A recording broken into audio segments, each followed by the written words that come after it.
جی عظمت جی جناب وزیر صاحب السلام علیکم. وعلیکم السلام. سر ہر ماہ میں 2 دفعہ پیٹرولیم مصنوعات بڑھ جاتی ہیں جس کی وجہ سے ہر چیز پہ مہنگائی آ جاتی ہے. جو دہاڑی دار طبقہ جو مطلب کہ چھوٹا کسان ہے وہ اس چکر میں پس رہا ہے. کوئی شفقت کی جائے اس پہ. دیکھیں یہ سب سے تکلیف دہ چیز ہے مہنگائی، اور مجھے اس چیز کا پورا احساس ہے کہ اس وقت ہمارے لوگوں کے اوپر ایک مشکل وقت آیا ہوا ہے مہنگائی کی وجہ سے. لیکن یہ بھی ضروری ہے آپ سب کا کہ سمجھنا کہ یہ مہنگائی ہوتی کیوں ہے. میں اگر ہر ہفتے میٹنگ لیتا ہوں مہنگائی کی، ایک چیز دیکھتا ہوں کہ کون سی چیز کی قیمت کیوں چڑھ رہی ہے، تو یہ سوچیں کہ اگر مجھے اتنی یہ اس کے یعنی میرے ذہن پہ یہ اتنا پڑا ہوا ہے تو یہ کیوں نہیں، یہ مہنگائی ہے کیا، ہوتی کیوں ہے. تو یہ میں ذرا چاہتا ہوں کہ آج آپ سب سمجھ لیں. دیکھیں مہنگائی کی سب سے بڑی وجہ کیا ہوتی ہے. اس کی سب سے بڑی وجہ یہ ہوتی ہے کہ جب ہمارا روپیہ گرتا ہے. اور روپیہ کیوں گرتا ہے یہ بھی پہلے آپ سمجھ لیں. روپیہ اس لیے گرتا ہے کہ جب آپ ملک میں جو ڈالرز آ رہے ہیں وہ کم ہیں اور ملک سے ڈالر باہر زیادہ ہیں، جو جا رہے ہیں وہ زیادہ ہیں. یہ کیوں منی لانڈرنگ اتنی بری، یہ اتنا بڑا ہمارے لیے عذاب بنا ہوا ہے. ایک اندازے کے مطابق، اور میرے خیال میں سے زیادہ پیسہ باہر جاتا ہے. جو امریکہ کا جو اسٹیٹ ڈپارٹمنٹ ہے اس نے ایک پیپر چھاپا تھا غالباً کوئی 8-9 سال پہلے کہ 10 ارب ڈالر ہر سال پاکستان سے باہر جاتا ہے منی لانڈرنگ ہو کے، یعنی چوری ہو کے نا، اس چوری کا پیسہ 10 ارب ڈالر باہر جاتا ہے. پھر اگر ہماری امپورٹس اور ایکسپورٹس، مثلا جو چیزیں ہم دنیا کو ایکسپورٹ کر رہے ہیں وہ کم ہیں اور امپورٹ زیادہ ہیں، تو ظاہر ہے کہ وہ جب ڈالر کم ہوں گے ڈالر اوپر چلا جائے گا، روپیہ نیچے آ جائے گا. تو پہلے یہ سمجھیں کہ روپیہ گرتا کیوں ہے. جب ہمیں حکومت ملی تو جو اس ملک کے اندر امپورٹس تھیں، جو ڈالر ملک سے باہر جا رہے تھے وہ 60 ارب ڈالر تھے، اور ایکسپورٹس جس سے ملک میں ڈالر آنے تھے وہ 20 ارب ڈالر تھی.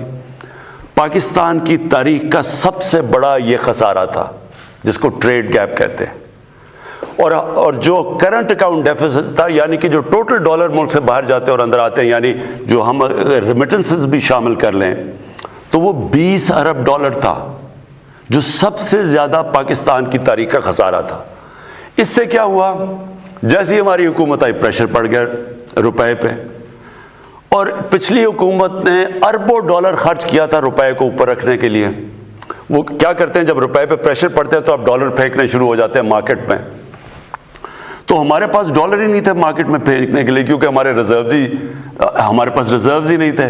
ہم بلکہ جو ہمیں قسطیں دینی تھی باہر وہ بھی نہیں ہم دے پا رہے تھے، تو لہٰذا روپے نے گرنا تھا. تو میں صرف آپ کو اب یہ سمجھانا چاہتا ہوں پہلے تو کہ روپیہ کتنا گرا. ہمارے دور پہ روپیہ گرا 24.1%، اور ہمارے دور میں کہہ رہا ہوں 18-19 میں، 2018 اور 19 میں جو روپیہ گرا ہمارے دور میں گرا 24.1%. ہمارے سے پہلے بھی روپیہ گرا تھا، وہ گرا تھا جب پیپلز پارٹی آئے.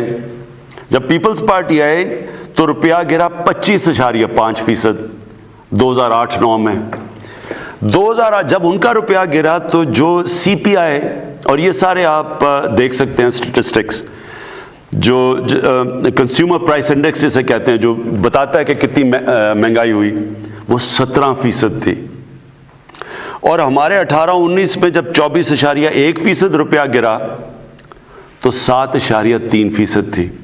اور یہ آپ دیکھ سکتے ہیں، یہ بیورو آف اسٹیٹسٹکس کے اندر یہ لکھا ہوا بتایا ہوا آپ کو.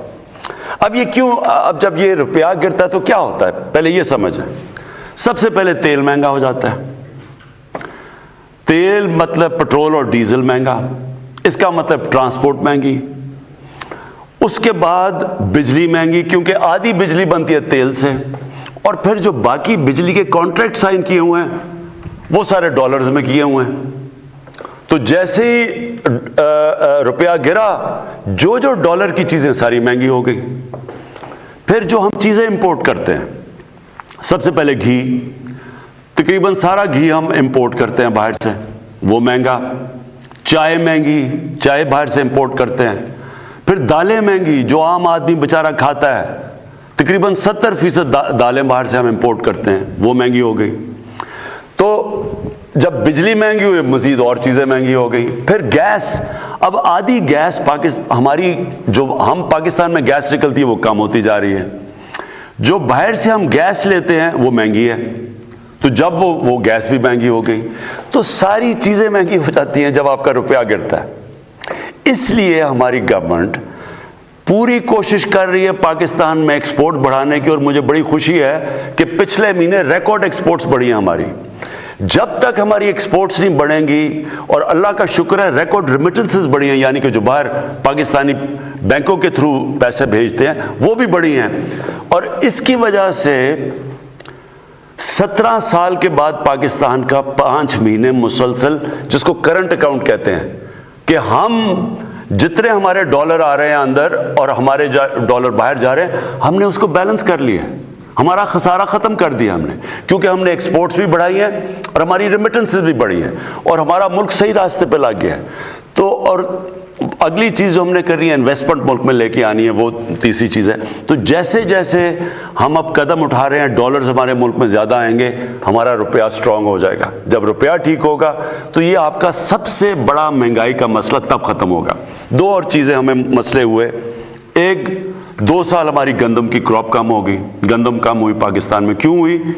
یہ موسم کی تبدیلی کی وجہ سے بارشیں اس ٹائم پہ ہو گئیں جب گندم کو ہم نے کٹائی کا ٹائم تھا۔ 2 سال مسلسل ہماری گندم کم ہوئی، وہ باہر سے منگوانی پڑی، جب وہ تو جس طرح روپیہ گرا تو وہ بھی مہنگی۔ پھر چینی، وہ ہماری کم ہو گئی، تو چینی بھی جب باہر سے آئی، اور کیونکہ جو میں آپ کو کہہ رہا ہوں کہ ڈالر کے اوپر پریشر تھا، حالانکہ چینی اتنی مہنگی نہیں ہوئی باہر سے، لیکن گندم ہمیں گورنمنٹ کو بہت بڑا قیمت ادا کرنی پڑی۔